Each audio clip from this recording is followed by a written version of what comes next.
प्रिय आत्मीय दाजुभाइ दिदीबहिनीहरू,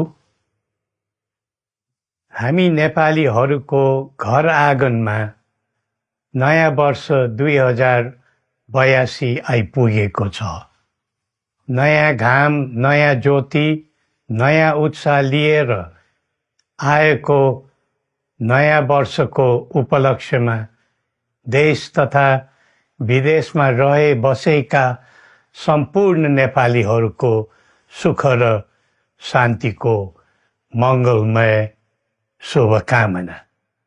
हरेक नयाँ वर्ष नूतन आशा र विश्वास बोकेर आउने, तर वर्षको बिदाईमा एउटा घनघोर निराशाका बीच हुने गरेको धेरै साल भयो। समाजका विभिन्न दल, वर्ग र जन समुदायले आफ्नो धारणा, आस्था तथा अभिव्यक्ति राख्न पाउनु प्रजातन्त्रको सुन्दर विशेषता हो। तर त्यस्तो धारणा र मान्यता प्रस्तुत गर्दा सबैले संयम अपनाउनु पर्दछ। केही दिन अघि जनप्रदर्शनमा जुन प्रकारको हिंसा, आगजनी, तोडफोड भयो, त्यसबाट जस प्रकारको मानवीय एवं भौतिक क्षति भयो, त्यो सुन्दा हामीलाई अत्यन्तै दुःख लाग्यो। नागरिक स्वतन्त्रता भन्दा ठुलो तन्त्र वा वाद हुँदैन। वास्तविक प्रजातन्त्र त्यहाँ हुन्छ जहाँ राम्रो, नराम्रो, जनगुनासो वा गुणगान सुन्ने परम्परा र संस्कार हुन्छ।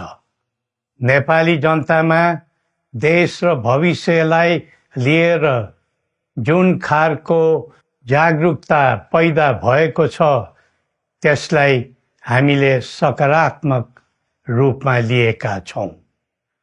वास्तवमा नेपाली जनतामा रहेको देशभक्तिपूर्ण भावना विश्वमै अनुकरणीय र अनुसरणीय छ।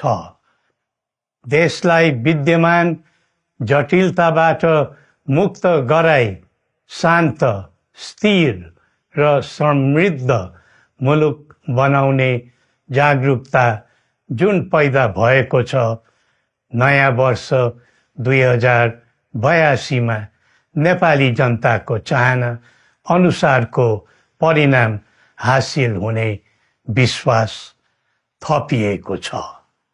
मुलुकमा व्याप्त अशान्ति, अराजकता, निराशा र असन्तुष्टिबाट आम नेपालीलाई मुक्त गर्न नेपालको राज संस्थाले जहिले पनि योगदान पुर्याउँदै आएको विदितै छ।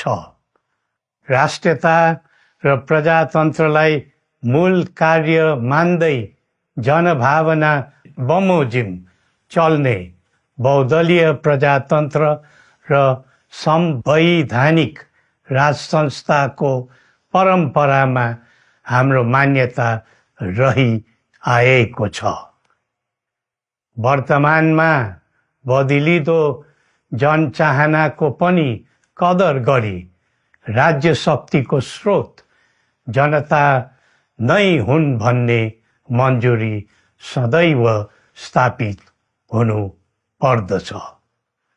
राष्ट्र निर्माता श्री 5 बरामहाराज धीराजको दिव्य उपदेशलाई नै अबको राज्य सत्ताको मूल मन्त्र सोच्नुमा के होला? सन्तुलित कूटनैतिक सम्बन्ध र आत्मनिर्भर नेपालको परिकल्पना नै पृथ्वी पथको मूल सार हो। यही नै राजनीतिको मूलधार हुनु पर्ने हो।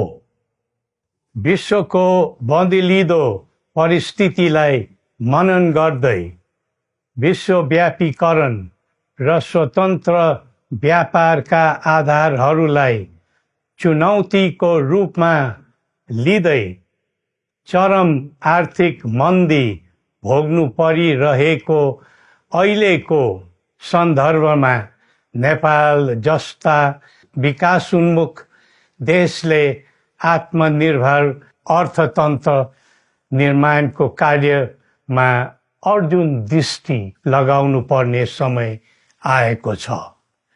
स्वदेशी स्रोत साधनको प्रयोगले स्वदेशमै उत्पादन गरी स्वदेशमै खपत गर्दै आन्तरिक अर्थतन्त्रको चक्रभित्रबाटै मुलुकको समग्र अर्थतन्त्र आत्मनिर्भर र चलायमान गराउनु पर्ने विश्व परिवेश निर्माण हुँदैछ भन्ने सङ्केतहरू देखा परिरहेका छन्।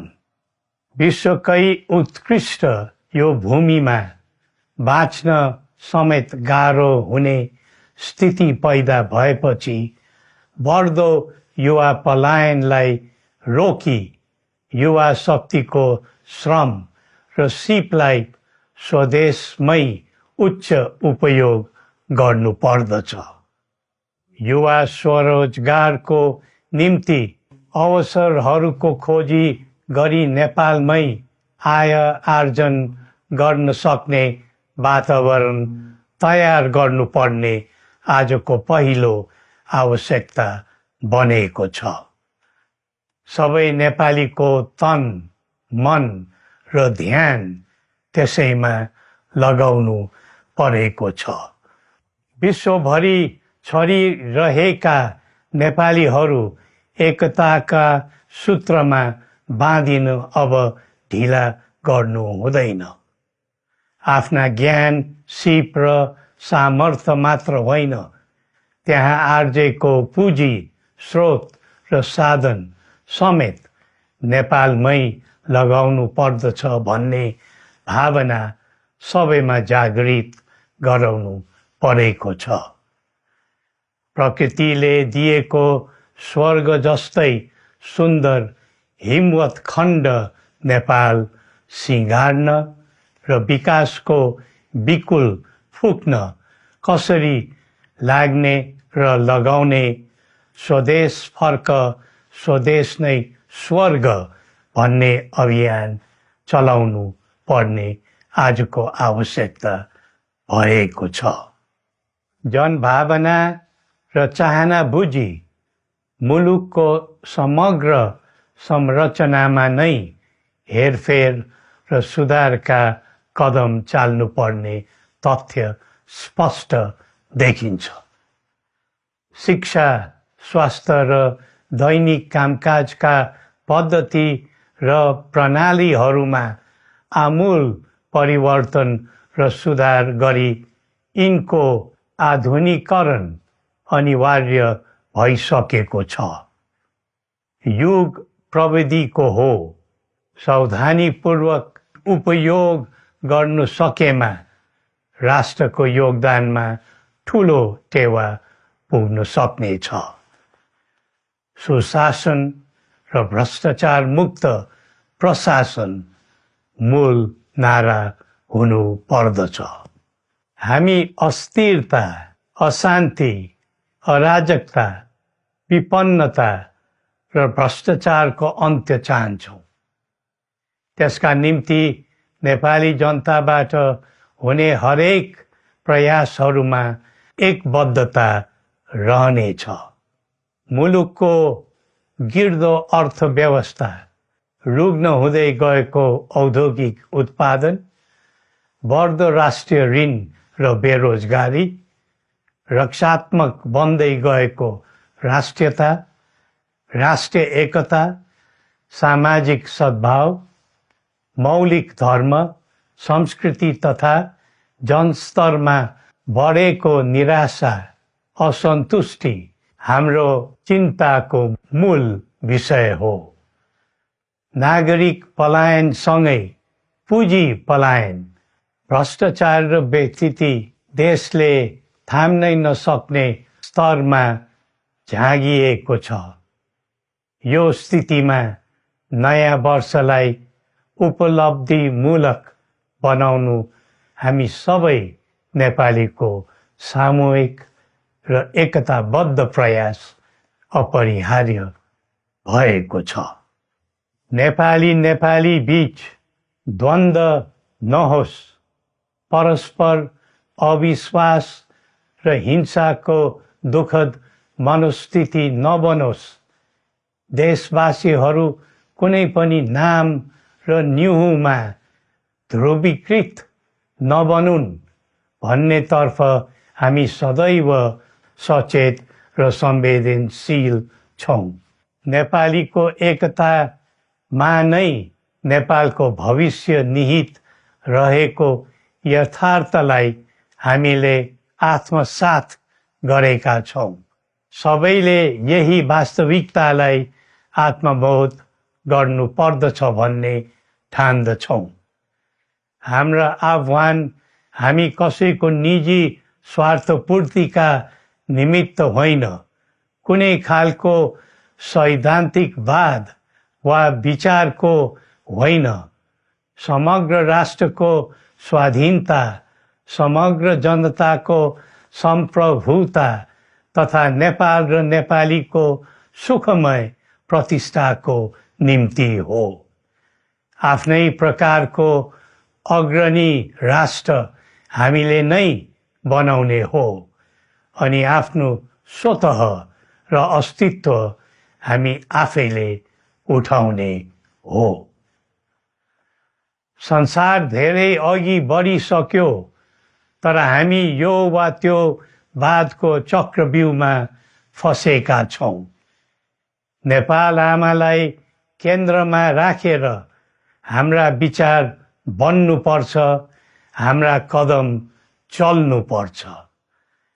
हरेक समस्याको समाधान संवाद, सहमति, समन्वयन र सहकार्यबाट हुन सक्छ। आगामी वर्ष नेपाली इतिहासको स्मरणीय र सुनौलो सम्झना बन्नुपर्छ र बनाउनु सकिन्छ भन्ने विश्वास हामीले लिएका छौँ। नयाँ वर्षले नयाँ आशा, उमङ्ग र उत्साह ल्याओस् अनि नेपालीको सुनौलो भविष्यको सुनिश्चितता होस्। श्री पशुपतिनाथले हामी सबैको कल्याण गरून्। जय नेपाल।